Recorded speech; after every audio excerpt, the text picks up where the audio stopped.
In today's climate, nothing will make you a more accurate or confident shooter than Crimson Trace laser sighting systems. Get the immediate, decisive advantage of the world's only grip-integrated laser sights today. Shoot better. Stay safer. Crimson Trace.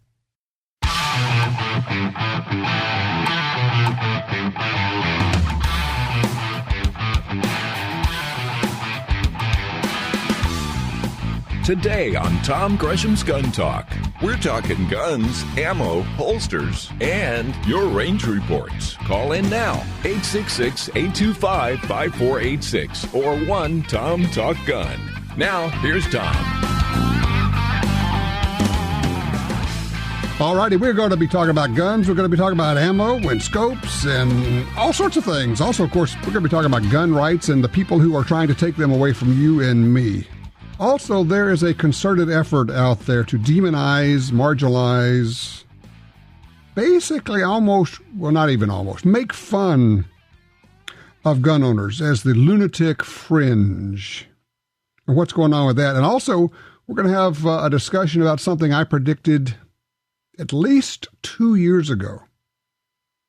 You remember when I said that you could tweak the algorithms that Google uses for its searches to change how people feel about guns and gun owners, and also the outcome of elections? And now the story has broken about that 2 years after I predicted it. We'll be talking a little bit more about that. The assault, oh, by the way, if you'd like to join us, it's very easy. You just go to, you call, first, easiest way is just to call us, and it's 866-TALK-GUN, 866-TALK-GUN. You can shoot me an email, tom@guntalk.com. Don't forget that Gun Dealio, we have new updates available for your Android and iPhone. It's a free smartphone app. Saves you money on guns, ammo, optics, all that kind of stuff. It's Gun Dealio, Gundealio, Gun Dealio. Or you can just go to gundealio.com. We did give away stuff last month. We did the the Nosler rifle.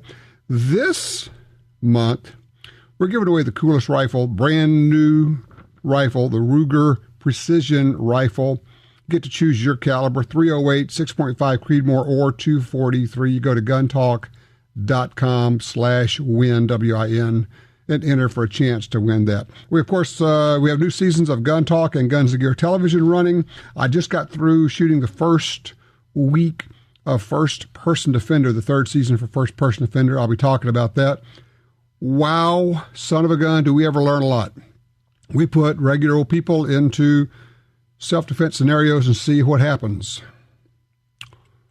It's an eye-opener for us, but more importantly for them, as people who think they're trained up, people who think that they are ready, people who think they can handle it. They're gun people. They can shoot.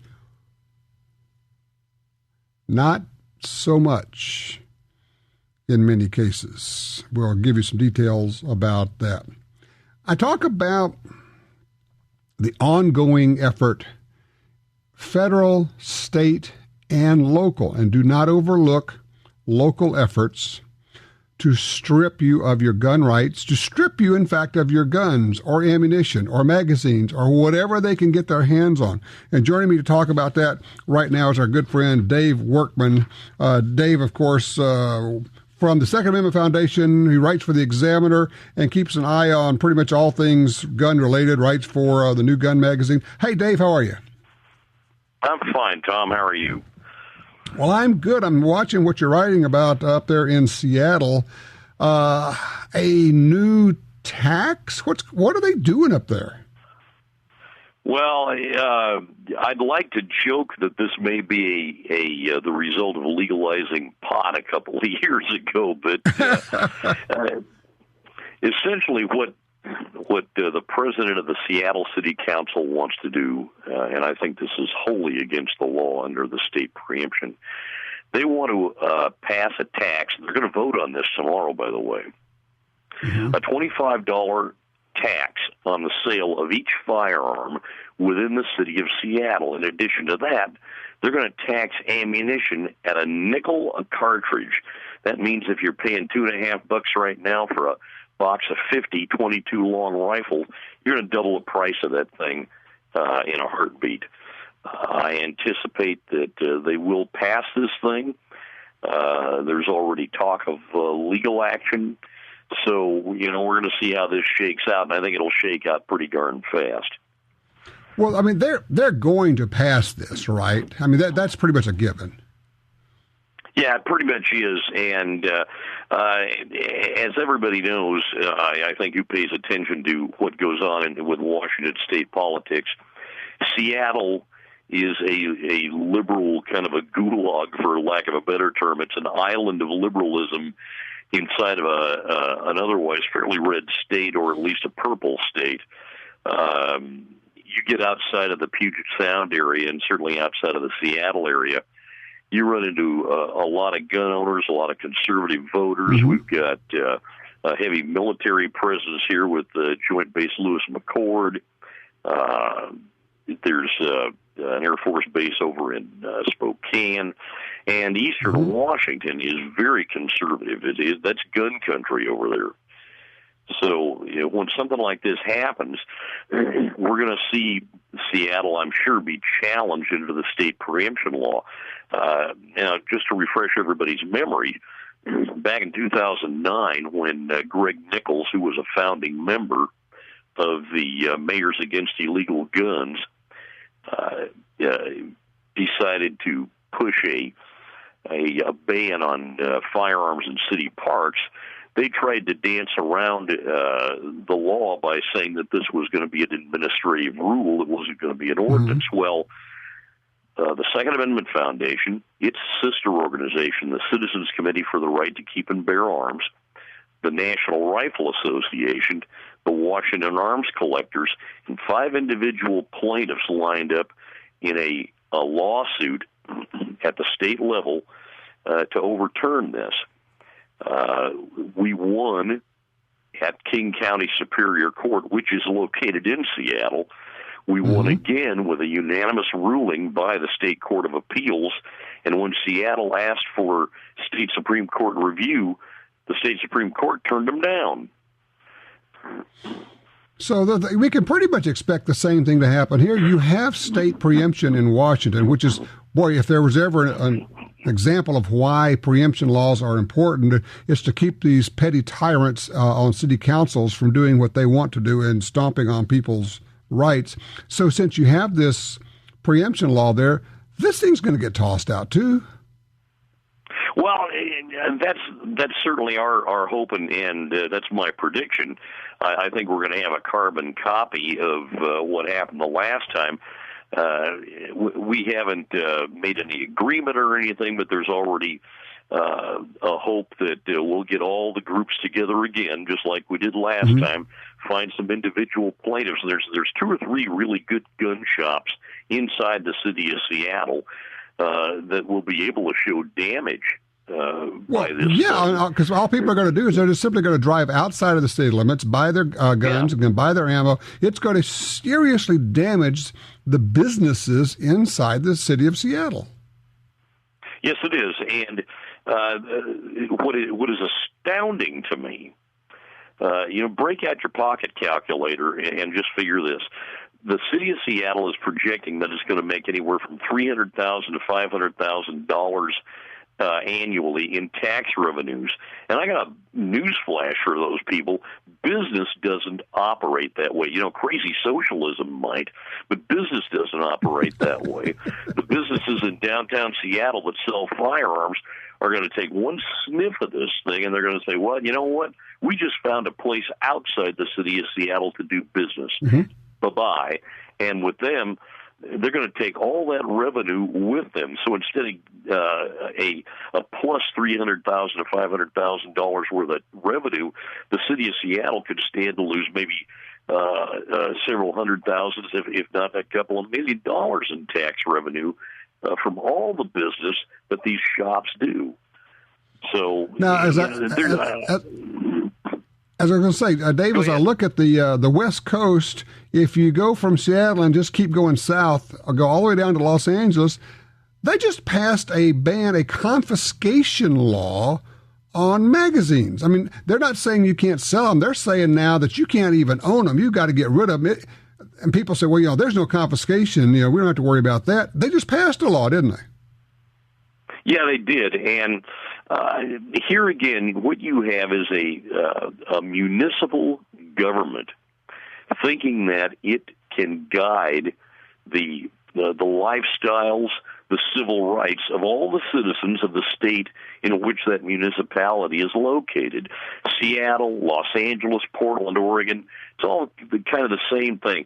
And, you and I have talked about this, I think, in the past, where you have what I like to call ant farms of humanity. They flock to the cities. They gravitate toward these hopefully utopian communities where they want to gather and live, have group hugs and sing Kumbaya every Friday night. All that neat stuff. And yet they don't live in the real world. In the real world, we have firearms, we have civil rights. We understand discrimination against businesses and against people. I don't really think that these guys live in anything but a fantasy world. They're trying to make the whole country a fantasy world. Exactly. And, of course, what happens is their view of how life should be runs hard against the way life really is, which is called reality. And when that happens, they simply refuse to accept the fact of reality, of what actually is. And so they choose to live in their bubble, their fantasy world, and they just pretend that reality is not there. They pretend that being nice to people will make them nice to you. And if you simply understand the bad guys, then the bad guys won't hurt you. And in fact, so the bad guys will hurt you to take your money, but the bad guys will also hurt you just because sometimes they just like to hurt you. Dave, look, I appreciate it. Keep us posted on what's going on out in Seattle, but also up and down that crazy west left coast that you live on, my friend. Well, I sure will. I'm sitting here hoping for the great big earthquake, and maybe it'll run the complete fault all the way down the west coast, and the rest of us will be just fine. Oh, let me ask you. I know that you are a holster maker and you're a serious shooter also. Just your quick assessment of the state of guns right now. I'm looking at what's being introduced. We keep seeing more and more what I think to be really great guns. Are we in the golden age of really good guns that all of us can get? Well, I tell you, I keep saying this year after year after year that firearms development has really come a long way, and yet then the next year somebody comes up with something new. We've developed new projectiles, new bullets, new reloading powders for the experimental guys. We've got new calibers out there, and we're just in a period when I think the sky is the limit. I think you're exactly right. It is. Every time you think, well, we can't go any further, then they bring out something else. And let me tell you, we've got ammo that just you can't believe. Dave, thank you so much. I appreciate it. Keep us posted, my friend. You take care. I tell you what, there's new ammo out there. We just shot some stuff for Guns and Gear Television. It's a non-expanding self-defense bullet that has massive tissue damage and great penetration, but the bullets don't expand at all. It's crazy stuff. Let me tell you about that when we come back. Our number is 866-TALK-GUN. Got a range report? Want to tell me a story? That's all good. 866-TALK-GUN.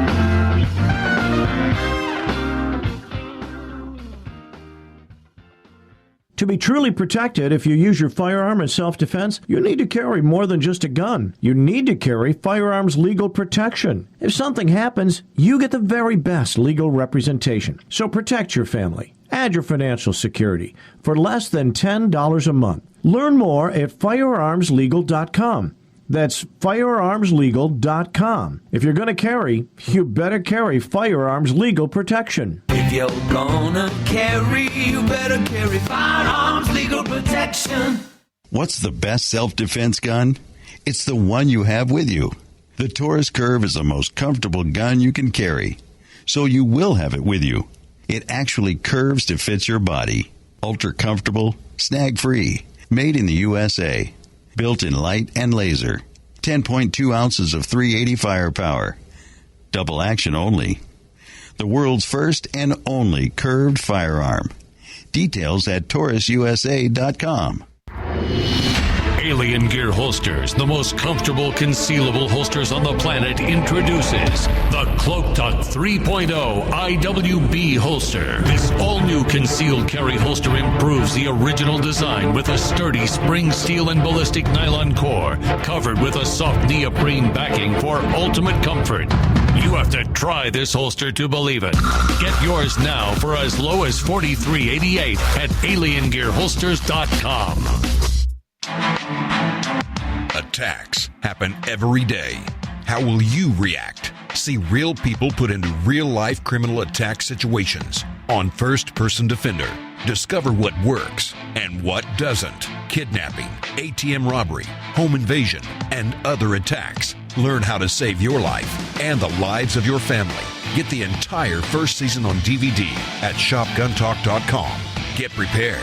Shopguntalk.com. For 36 years, the U.S. Sportsmen's Alliance has been fighting to protect hunting, fishing, and trapping for sportsmen from coast to coast. Today, we are under constant attack from extremist animal rights groups who want to end your ability to hunt in the U.S. Join us to protect our sporting heritage and our way of life outdoors. To join or for more information on how you can help, go to ussportsman.org. That's ussportsman.org. Brownells has always given you an advantage. With their huge selection of forever guaranteed gun parts, ammunition, shooting accessories, and more. And now, they're offering you the Edge. For just $49.95, Brownells Edge covers your standard shipping and any return shipping cost for 1 year. Brownells Edge members also receive discount expedited shipping and exclusive offers. Get the Edge today by visiting brownells.com/edge.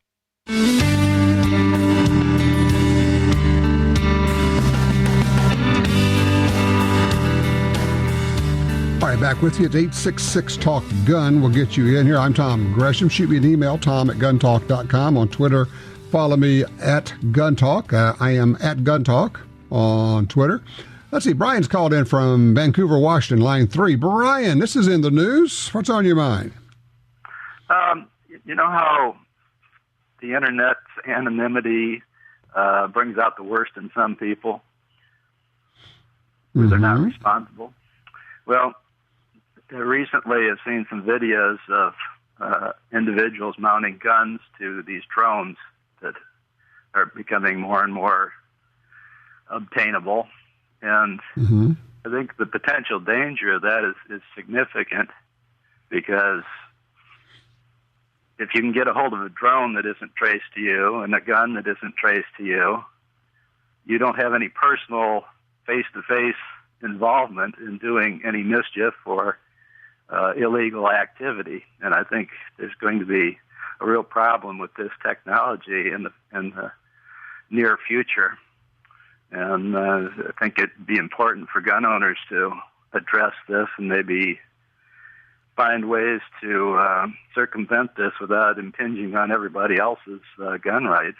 But there's a real danger, considering the people who do criminal things who would use the technology in such a manner. How would you propose that gun owners do something about this? What would be our mechanism? Well, I don't know. That's why I'm advertising this thought now, because I don't know. And it's going to be, if it isn't addressed by us in some manner, if some overall philosophy about how to develop containment of this issue isn't developed by us, it's going to be developed by somebody else who is not friendly to the gun cause. And I think it's incumbent of we responsible gun owners to put some thought into this and to find out what parameters we can accept to contain those who would misuse them. I'm not saying I'm not saying that good people are responsible for the actions of bad people, but this potentially is so damaging to legal gun owners, law-abiding gun owners, that there's going to be perceived an overriding need at some level to just banish this technology in the hands of all law-abiding people. And right. Okay. Look, let me talk about this for a second. Look, I appreciate the call, Brian. First of all, understand that drones come in a lot of different shapes and sizes. And you got the little bitty ones that'll just barely pick up a GoPro. And then you got pretty big ones that'll carry a 12 or 15 pound camera around. There are people posted some videos putting a gun on a drone and firing it. So Brian's concern is, yes, you can fly a drone somewhere. And if you don't know, the person on the ground can actually get a view from the drone, real time, fly it somewhere. You could shoot a firearm, and you are not there. You are not associated with it. You could be completely divorced from it. Yep, that is concerning. There are a lot of other concerns with drones or unmanned aerial vehicles. People are flying them up and they're not supposed to go above 400 feet, but people are flying them at thousands of feet. They are currently possibly endangering airline travel. What you have here is yet another situation where the technology has far outstripped the regulations, our ability to regulate that. And the question becomes, okay, what do you want to do with it? If you say, okay, it would be irresponsible to go shoot somebody with a drone. Yeah, no kidding. It's also irresponsible to just go randomly shoot somebody anyway. This could give someone a method of doing it and not be found. But isn't that what they say about suppressors and silencers? So what would you offer as a thought of what should we do? Is this even an area where gun owners ought to be getting involved? Is this just so far out there we shouldn't be talking about it? Guns on drones? Or is Brian right? We better get in front of this thing before somebody else takes it over and uses it against us. 866-TALK-GUN. I don't know the answer, but I bet I can come up with a thought or two. Be right back.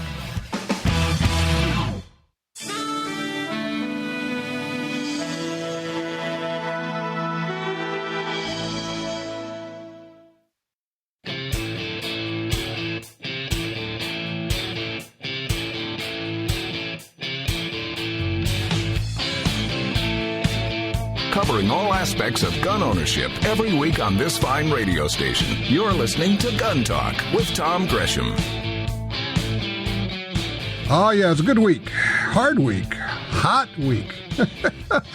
Let's see. It is 34 after the hour, and the outside temperature is 147 degrees in the shade. It is hot out there, baby. And, of course, we're shooting the First-Person Defender series. I'm sure you've seen it. If not, boy, are you in for a treat. If you look on YouTube, look at the Gun Talk channel there. You'll find First Person Defender, where we take just regular people, we suit them up with the protective gear, we put them, we're using Simunitions FX cartridges, we put them into a self-defense situation, a carjacking, an ATM robbery.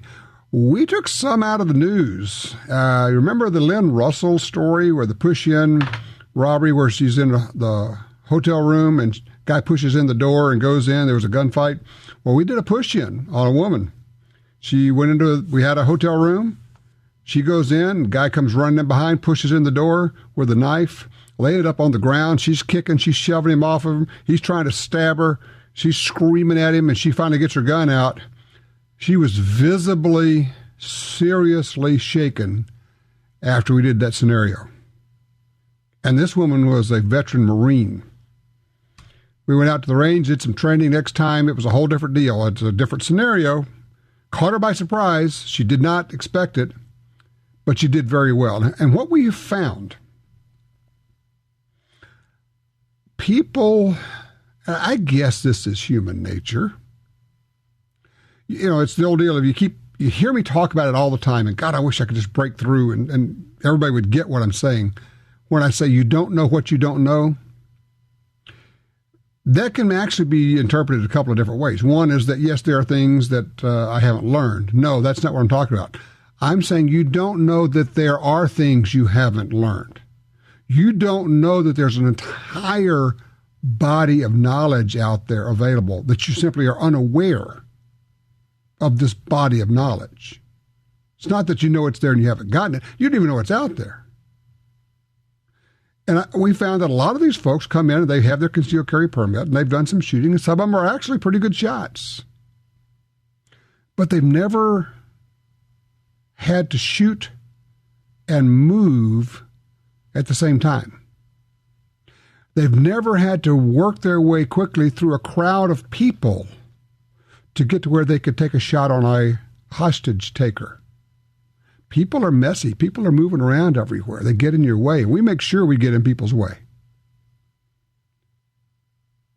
They've never had to deal with the sudden shock value of, I never saw it coming. And time again, they say, it happened so fast. I said, well, how quickly did it happen? Blink of an eye, in an instant. He was just suddenly there. Yeah. And these are people, look, they're suited up. They got protective gear on. They came there to do a self-defense scenario. They know that something's going to happen. And they're still startled. Now, to be fair, we try to make sure that, we have a distraction or something that helps. Otherwise, they would never be surprised, never be startled. But it's that startle factor, that old deal of, at least do something. And let me offer this thought, just throw it into your mind. The first thing you should do is move. Start moving. Not reach for your gun, not do it. Start moving. Moving targets are hard to hit. Also, it breaks your tunnel vision. Just start moving. First thing, take a step. Just move. Push people out of the way. We taught a swim move where it's kind of like you'll see linebackers going through a line, and they do the swim move, reach out and basically just shove somebody behind them, get your shoulder in front of them. It's a great move in a crowd of people. It's also a great move to have if you've got a loved one with you, you need to get that person behind you. You swim, you swing them back behind you with one hand, you draw, you shoot with the other hand. Here's a question for you. Say you shoot right-handed. Say you carry your concealed carry gun on your right hip, and you have to carry something in one hand. Which hand do you carry that grocery sack or that purse or that pile of books or whatever it is you're carrying? You're right-handed, gun's on your right side, it's concealed carry. Which hand do you carry stuff in? I know this is going to seem like it's real simple stuff. 866-TALK-GUN. Let me know which hand you think it is. I just got this email from Terry. Tom, took your advice. There's a warehouse near me where I can pick up without paying shipping. They had some good deals. I got 100 rounds of 45, 223, 9mm, and 7.62 by 39 for less than $150. Okay, cool. It says I'm going to try to continue to pick up a little ammo when I get paid as I see deals. Thanks for the permission. You bet, Terry. It's in Kentucky. They call it dollar cost averaging when you're buying stocks. I call it the same thing when you are buying ammo. Just buy what you can, but buy it often and regularly. Okay? Let's go to Greg on line 3. He's in Medford, Oregon. Greg, thanks for calling Gun Talk.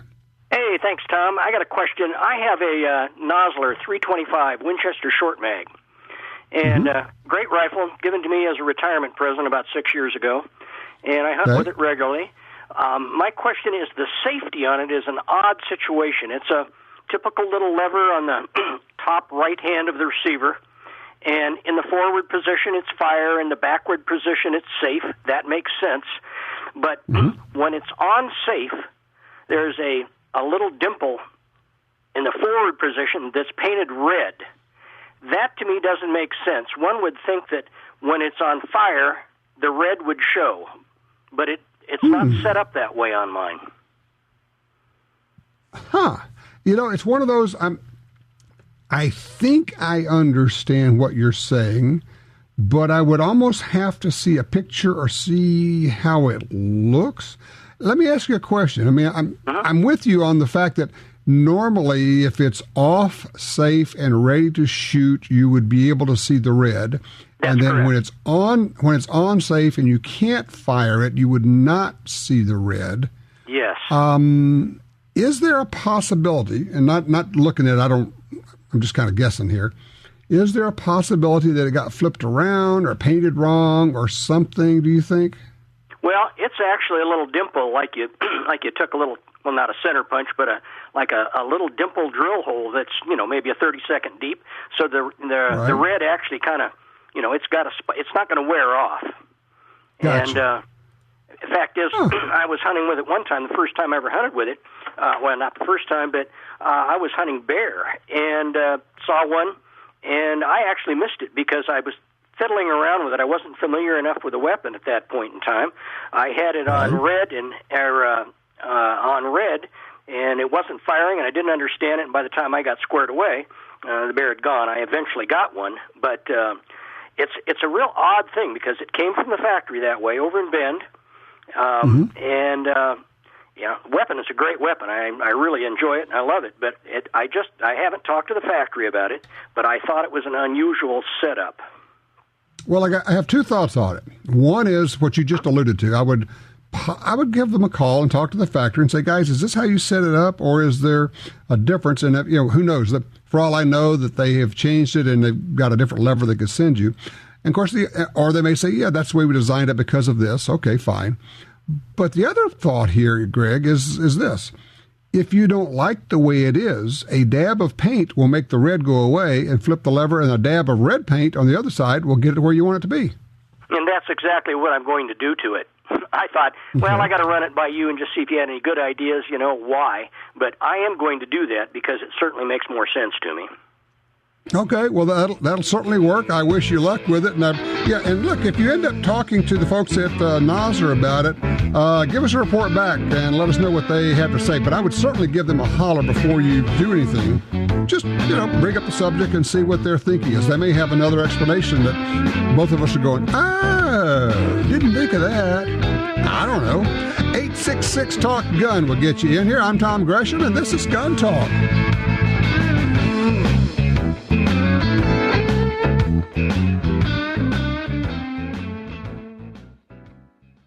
In the war on terror, fighting crime in the streets, in competition and homes around the world, one name in firearms stands out: Sig Sauer. Our pistols and rifles are renowned for their unfailing performance. This same commitment to excellence can be found in our line of SigTac accessories and the training offered by the Sig Sauer Academy. For unmatched quality, reliability, and innovation when it counts, choose Sig Sauer. Visit sigsauer.com today. You're at a gun store and your phone tells you about hot deals. Want to know about special offers? No problem when you have Gun Dealio, the free app for your smartphone. Gun Dealio delivers the latest deals on guns, ammo, and extras direct to your phone. Don't overpay for your shooting gear. Get Gun Dealio. It's free at the App Store and Google Play. Trigger the deals with Gun Dealio. GunDealio.com. You spend weekend mornings ringing steel, not at brunch. You prefer cleaning your AR over shopping for antiques. And you know that your high-performance gun has a huge appetite for quality ammo that's affordable. The new Barnes Range AR ammo uses top-quality components to ensure your gun runs smooth. Loaded with light-for-caliber jacketed zinc core bullets to maximize speed in 5.56 and 300 blackout. Fast, flat, accurate. Barnes Range AR ammo at barnesbullets.com. In the fight for gun rights, we need ammunition, intellectual ammunition. And no one does it better than researcher John Lott, author of More Guns, Less Crime. John created the Crime Prevention Research Center to counter the junk studies being done to push gun control. But he doesn't have the big bucks of billionaires like Michael Bloomberg. All he has is us. So I'm asking for your help. Go to crimeresearch.org and donate what you can. This research makes all the difference. People ask what they can do to help preserve the Second Amendment. Honestly, this is one of the best moves you can make. If you can give a lot, that's great, but even the cost of a box of ammo helps. We need John Lott's intellectual ammunition. Go to crimeresearch.org. It's time to step up. crimeresearch.org. When it's all on the line, you can count on Trijicon Optics. Earning its reputation in combat and on hunts in all corners of the world, Trijicon comes through. The new AccuPower rifle scopes feature battery-powered illuminated reticles, variable power, adjustable brightness, plus they're waterproof. The years of waiting, the dollars spent, your hunt of a lifetime comes down to a single moment. Get Trijicon quality. Trijicon.com. Trijicon.com.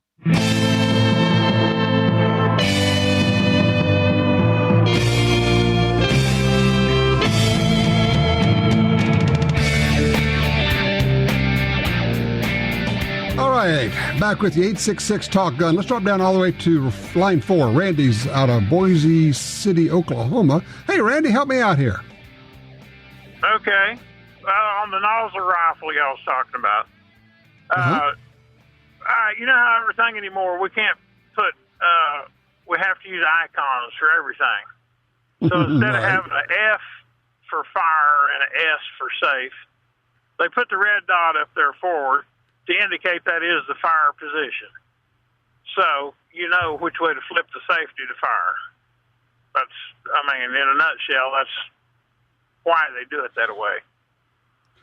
Now, I'm thinking about the safety on, imagine a Remington 870 or 1100 on the crossbolt safety. If you flip it to fire, you can see the red, and when you flip it to safe, the red disappears. You can't see it. The idea that red is hot, red is, ready to go, red, is ready to fire kind of a thing.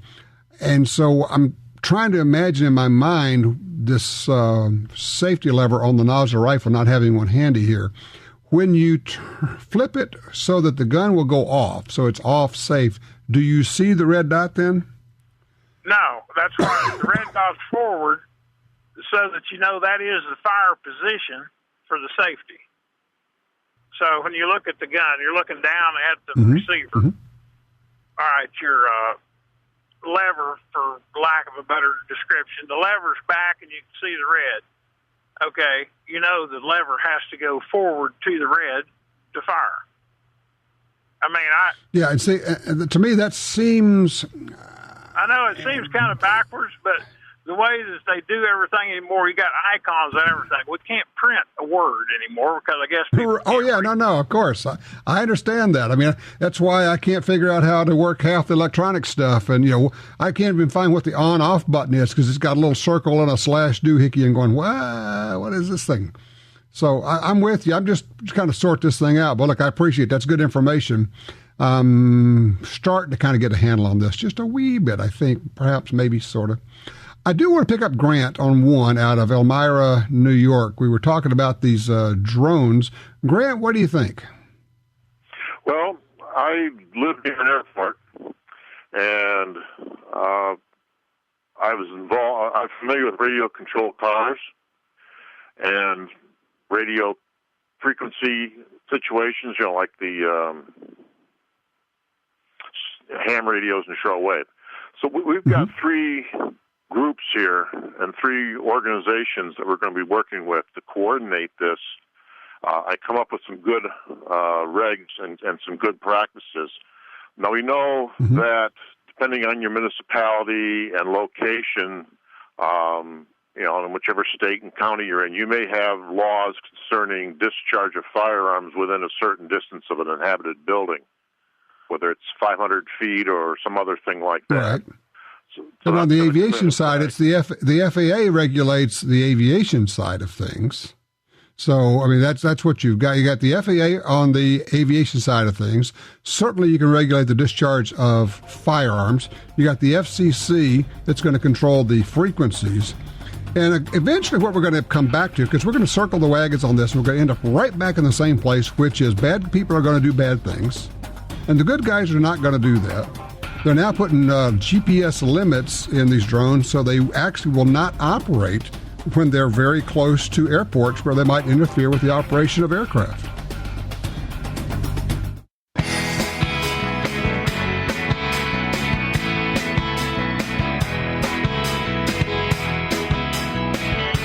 I asked the question. I said we're doing our first-person defender training in our show, and the question is, and we talked about this, we actually did a little training on this. When you're carrying concealed, say you have your gun on your right side, say you're right-handed, and you're carrying things in one of your hands, which hand do you carry the groceries in? You're right-handed. You're carrying your briefcase, whatever. You got the gun on the right side. Art's got a thought on that. He's on line 3, calling out of Butte Falls, Oregon. Hello, Art.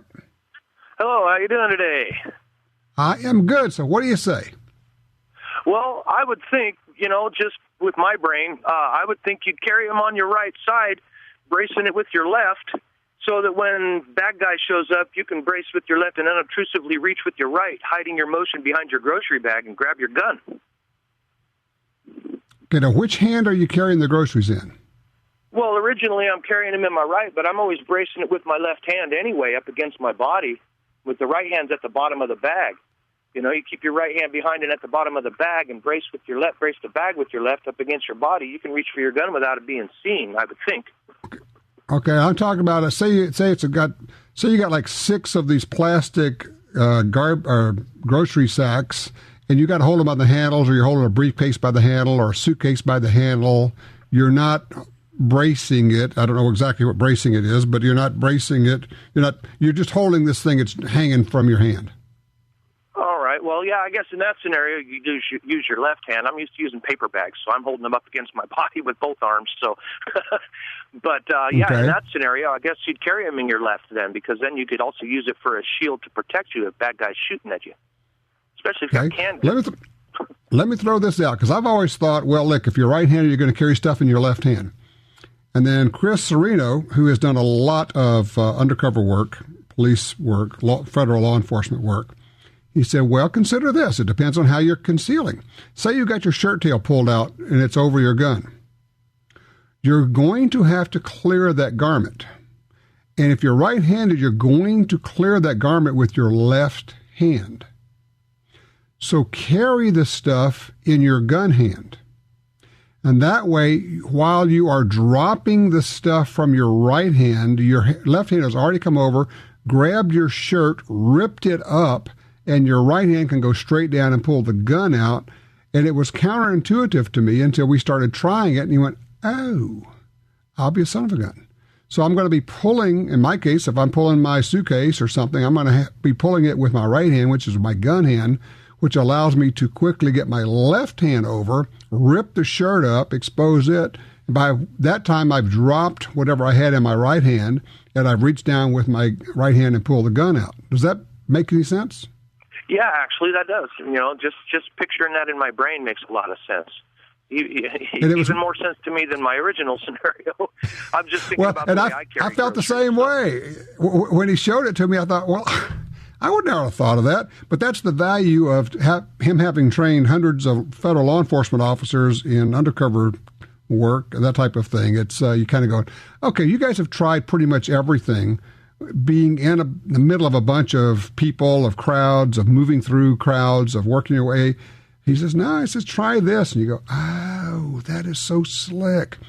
That's really one of the values of doing the First Person Defender series. By the way, if you haven't seen it, it's available on YouTube. But if you would prefer, you can just buy it. A lot of people say, well, I'd like to have the DVD of the FPD series. Okay, we can do that. So we put it on DVD, and it's available on our website, shopguntalk.com, shopguntalk.com. We have a lot of other pretty slick videos there. What's the value of the videos? It's not what I would call real training. You're not really training. But what they do, and I think this is so very, very important, is they recalibrate your mindset. They get you ready to train. They get you thinking and going, oh, I didn't know that. I never thought of that. I got to try that. That's what those things do. Tell you what, when we come back, we're going to be talking about holsters and a really sweet deal, getting 2 holsters. So that'll work for you. We'll be right back with more Gun Talk.